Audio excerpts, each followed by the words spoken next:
శారదాపీఠం ఆధ్వర్యంలో హైదరాబాద్ లో దాదాపు 16 దేవాలయాలు నడుస్తున్నాయి. లక్షలాది మంది భక్తులు హైదరాబాద్ లో ఉన్నారు. మరి శారదాపీఠం వైజాగ్ లో ఉంటే హైదరాబాద్ లో కూడా శారదాపీఠాన్ని నిర్మించాలని చెప్పి ఆనాడు కేసీఆర్ గారు 2 ఎకరాల స్థలం ఇస్తే అద్భుతమైనటువంటి పీఠం ఇక్కడ నిర్మాణం అయిపోయింది. స్వామీజీ గారు కూడా ఇక్కడే నివసిస్తూ ఉన్నారు. దేవాలయ నిర్మాణం కూడా పూర్తయిపోయింది.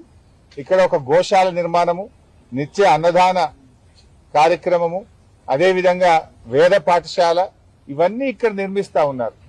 వేదం ఎక్కడుంటే అక్కడ మరి ఆ రాష్ట్రం సుభిక్షంగా ఉంటుంది. నిత్య అన్నదాన కార్యక్రమము ఇవన్నీ జరగడం రేవంత్ రెడ్డి గారు నీకు ఇష్టం లేదా అని నేను అడుగుతా ఉన్నా.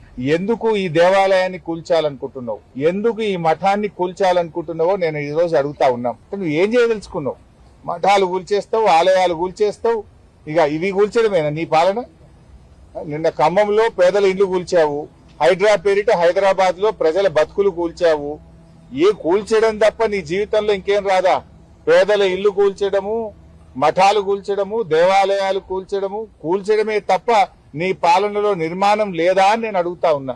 హైదరాబాద్ మెట్రో వాటర్ వర్క్స్ వాళ్ళు ఒకవేళ ఏదైనా డ్రింకింగ్ వాటర్ కు చెయ్యాలంటే ఇదే సర్వే నంబర్ 240 రోడ్ అవతల 17 ఎకరాల ప్రభుత్వ స్థలం ఉంది కదా. ఇప్పుడు రోడ్ యువతల మఠం ఉంది, రోడ్ అవతల 17 ఎకరాల ప్రభుత్వ స్థలం ఉంది. అక్కడ కట్టొచ్చు కదా. వాటర్ వర్క్స్ బిల్డింగ్ కట్టాలంటే, వాటర్ వర్క్స్ ఫెసిలిటీ చేయాలంటే అక్కడ కట్టొచ్చు కదా. అదేమో నీ అల్లునికి అప్పచెప్పినావు. ఇగో ఇది నేను సమాచార హక్కు చట్టంలో ఈ కోకాపేట్లో సర్వే నంబర్ 239, 240లో మైనింగ్ కోసం ఎవరికైనా భూములు కేటాయించారా అని నేనే అడిగాను. అడిగితే ఇది ప్రభుత్వం యొక్క సమాధానం. ఇందులో స్పష్టంగా చెప్పినారు, సర్వే నంబర్ 239, 240లో బాధ్యత